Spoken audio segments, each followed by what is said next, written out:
Price Lord. இந்த வெள்ளிக்கிழமை காலையிலே உங்களை யாவரையும் சந்திப்பதில் மிகுந்த சந்தோஷம். இந்த நாளுடைய ஆசீர்வாதத்துக்காக ஒரு வேத பகுதி வாசிப்போம்.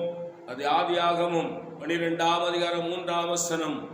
உன்னை ஆசீர்வதிக்கிறவர்களை ஆசீர்வதிப்பேன், உன்னை சபிக்கிறவர்களை சபிப்பேன், பூமியில் உள்ள வம்சமெல்லாம் உனக்குள் ஆசீர்வதிக்கப்படும் என்றார்.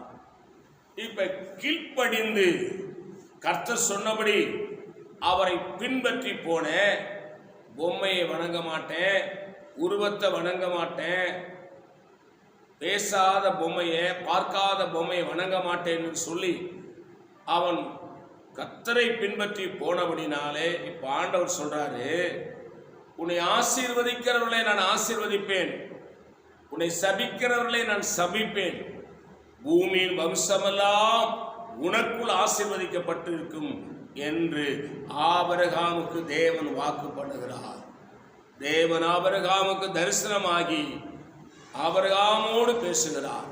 அருமை தேவ பிள்ளையே, நீ அவர் கீழ்ப்படிந்து அவர் சொற்படி நடந்து உருவங்களையும் பொம்மைகளையும் பார்க்காத பொம்மைகளையும் பேசாத பொம்மைகளையும் நீ வணங்காதபடிக்கு ஜீவனுள்ள தேவனாகிய ஆண்டவரும் இரட்சகருமாய் இருக்கிற இயேசு கிறிஸ்துவை நீ வணங்குவாயானால், அவரை உன் கண்கள் நோக்கி பார்க்குமானால், அவரை உன் சொந்த தெய்வமாய் ஏற்றுக்கொள்வாயானால், ஆண்டவருடைய வசனம் சொல்லுகிறது, ஆபிரகாமை ஆசீர்வதித்த கர்த்தர் சொல்றாரு.